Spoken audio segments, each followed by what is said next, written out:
گفتگو میں گزر چکے ہیں۔ اس کے علاوہ جانور کی دیکھ بھال کے حوالے سے ہے کہ جانور کو تماشا نہ بنایا جائے، بچوں کا کھلونا نہ بنایا جائے، اسے ضرورت سے زیادہ بھگایا نہ جائے، تھکایا نہ جائے، اور اس کے کھانے کا، خوراک کا بہتر انتظام کیا جائے۔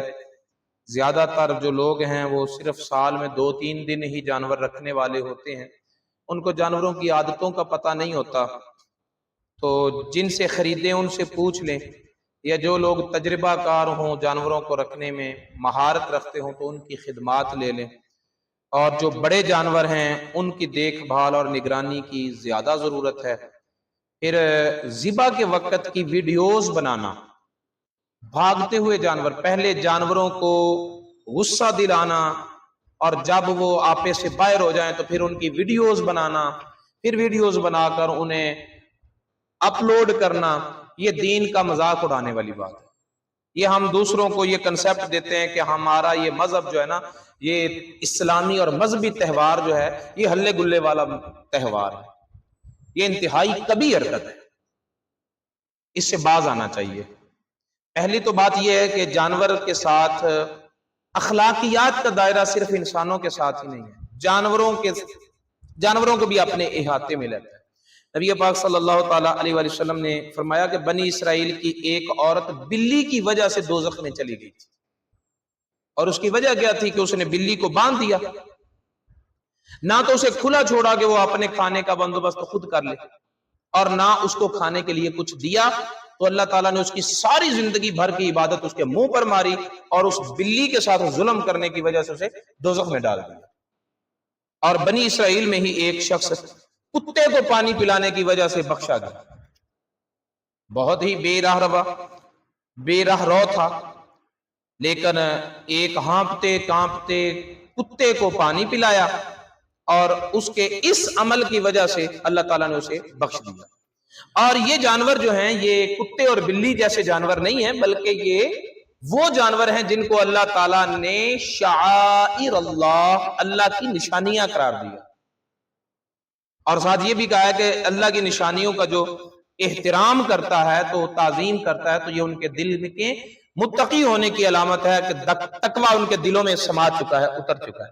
اس لیے جانوروں کے ساتھ اس طرح کا ناروا سلوک نہ کیا جائے، اور پھر ایسی حالت میں ویڈیوز ایسا نہیں ہوتا کہ کبھی کبھار ایسا ہوتا ہے کہیں کہ جانور جو ہے بے قابو ہو جائے، عمومی طور پر ایسا جانور ہو کر نہیں کرتے، اور ہم انسان ہو کر جب ان کو چھیڑ چھاڑ کرتے ہیں، انہیں غصہ دلاتے ہیں، صرف اس لیے کہ اس دفعہ ہم نے ویڈیو وائرل کرنی ہے، اور ویڈیو ہی وائرل ہوگی پھر قربانی نہیں ہوگی۔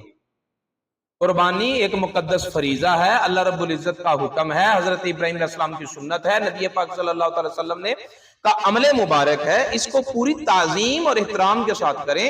اور وائرل ہونے کے لیے آپ کے پاس یہ قربانی کے علاوہ اور کوئی آپشن نہیں ہے سال میں، اور ڈھیروں آپشن ہے آپ کے پاس، تو خدا کے لیے اگر آپ حج عمرے کے لیے جائیں تو وہاں پر بھی یہی دیکھنے کو آتا ہے کہ کعبے کی تعظیم کم ہو رہی ہوتی ہے، ویڈیو زیادہ بن رہی ہوتی ہے، طواف کی طرف کم توجہ ہوتی ہے، اپنے گناہوں کی معافی مانگنے کی طرف توجہ کم ہوتی ہے، اور موبائل کی طرف توجہ زیادہ ہوتی ہے۔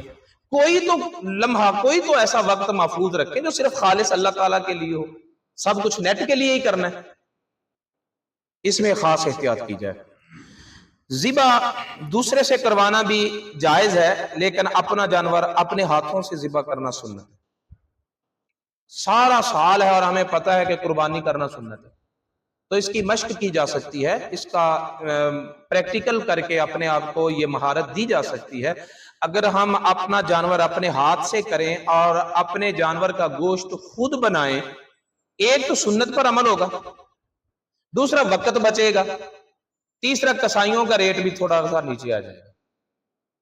یہ بھی مہنگائی ہم نے خود اپنے اوپر مسلط کی ہوئی ہے کہ ہم اپنا کام خود کرنے پر راضی نہیں ہیں، اور بہانہ کیا بنتا ہے کہ ہم سے گوشت کی کٹنگ اچھی نہیں ہوتی، کٹنگ کر کے ہم نے نمائش کرنی، جیسا کٹ جائے گا اسے تناول کریں، اور کٹنگ سیکھ لیں۔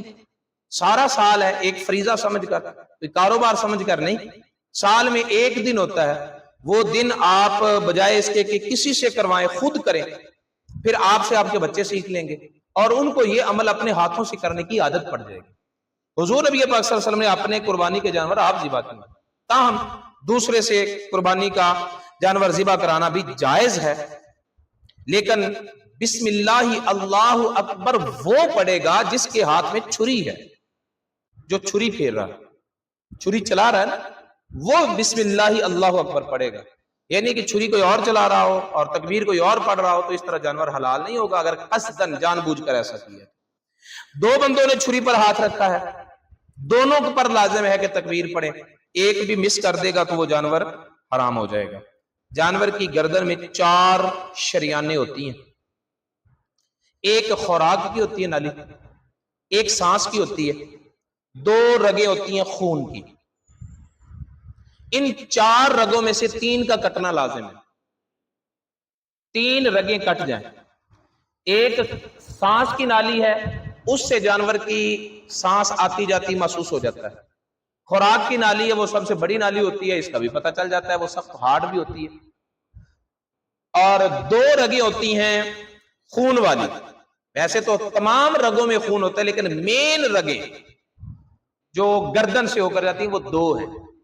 ان دونوں میں سے ایک کا کٹ جانا ضروری ہے تاکہ خون جسم سے سارا بہہ جائے، اور ان کی نشانی یہ ہے کہ باقی رگوں سے آہستہ آہستہ خون نکلتا ہے لیکن ان رگوں سے خون جو ہے وہ تیز فوارے کی طرح نکلتا ہے۔ 4 رگیں کٹیں بہت بہتر ہے، احتیاط بھی یہی ہے تاکہ جانور کے جسم سے پوری طرح خون جو ہے وہ نکل جائے اور خون گوشت میں شامل ہو کر گوشت کو آلودہ نہ کرے۔ تاہم اگر 3 کٹ جائیں تو بھی کافی ہے اور جائز ہوگا۔ جانور اگر کسی سے ذبح کروایا جا رہا ہے تو جس کی طرف سے قربانی ہو رہی ہے وہ اپنے جانور کے پاس کھڑا ہو، قبلے کی طرف لٹایا جائے، تو ذبح کرنے سے پہلے جانور کو پانی وغیرہ پلا لیا جائے، چھری جو ہے وہ اسے تیز کیا جائے تاکہ جانور کو تکلیف نہ ہو، اور اس انداز میں قربانی کی جائے۔ اللہ رب العزت ہماری یہ قربانیاں قبول فرمائے۔ نبی پاک صلی اللہ علیہ وسلم سے صحابہ کرام نے پوچھا کہ یا رسول اللہ ان قربانیوں میں کیا رکھا ہے؟ تو رسول اللہ صلی اللہ علیہ وسلم نے فرمایا کہ یہ قربانیاں تمہارے باپ ابراہیم علیہ السلام کی سنت ہے، اور تمہارے لیے قربانی کے جانور کے جسم پر جتنے بال ہیں ہر بال کے بدلے نیکی ہے، جتنے بال گنے نہیں جا سکتے کتنی نیکی ہے۔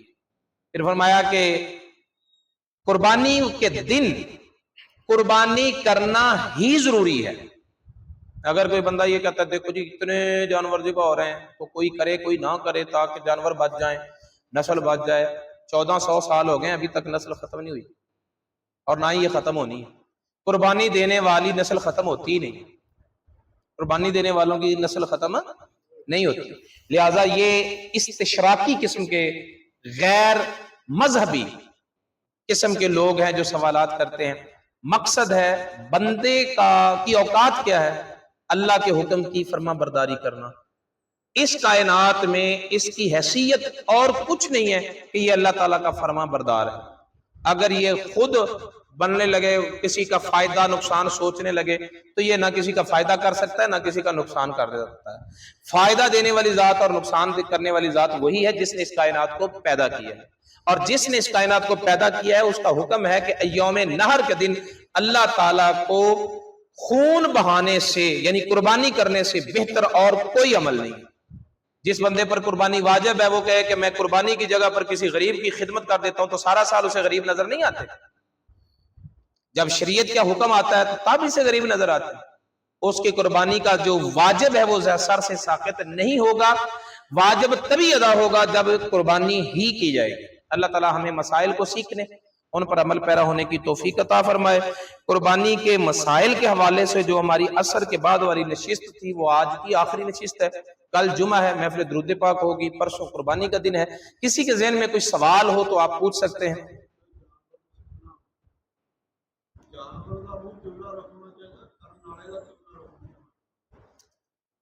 جانور کا رخ قبلہ رو ہونا چاہیے۔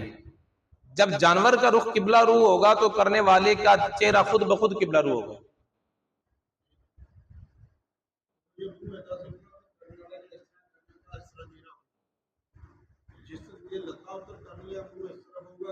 یہ جو گردن ہے نا جانور کی گردن، یہ گردن قبلہ رو ہونی چاہیے، ٹھیک ہے؟ جب ہم گردن کو مروڑتے ہیں نا تو وہ جانور کی حیت قضائیہ نہیں ہوتی، وہ حالت ذبح ہوتی ہے۔ اگر ہم اس کو اس کی حالت پر چھوڑے نا تو اس کا قبلہ رو چہرہ ہو، لیکن ہم چونکہ گردن کو مروڑ دیتے ہیں اس لیے اس کا چہرہ پھر جاتا ہے۔ مطلب یہ ہے کہ گردن جو ہے وہ قبلہ رو ہو، پھر کرنے والے کا چہرہ بھی قبلہ رو ہوگا۔ اور کوئی عرض نہیں، حرام ہے، خون حرام ہے، حلال جانور کے کچھ اعضاء حرام ہے جن میں خون بھی شامل ہے، سر فہرست ہے۔ قرآن پاک میں اسے دم مسفوک کہا گیا ہے، کپڑوں کو بھی نہیں لگنا چاہیے، اور اس کو جیسے کہتے ہیں کہ یہ ادھر جائے ادھر، یہ حرام چیز ہے تو جائے، ناپاک بھی ہے، حرام بھی ہے، ناپاک بھی ہے۔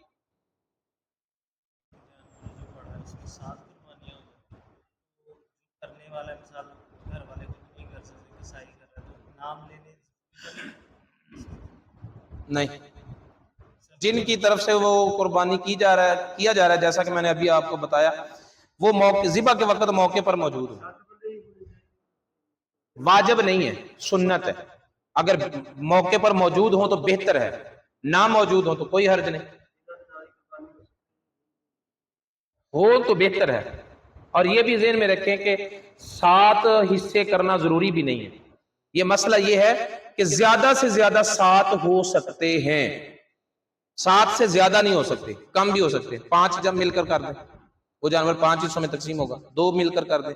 ہم یہ سمجھتے ہیں کہ یہ میں نے گائے کرنی ہے، پہلے 7 حصے پورے کرو پھر گائے کروں گا، 7 حصے پورے کرنا ضروری نہیں ہے، یہ جائز ہے، گنجائش ہے امت کو۔ اگر کوئی تنہا آدمی اپنی طرف سے قربانی کرنا چاہے، اونٹ اکیلا ہی کر دے، کوئی عرض نہیں، زیادہ ثواب۔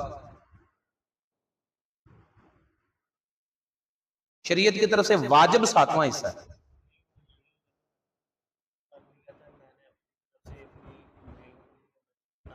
جس کی طرف سے کرنی ہے اگر وہ بالغ ہے تو اس کی اجازت لینا ضروری ہے، اگر نہ بالغ ہے تو کوئی عرض نہیں۔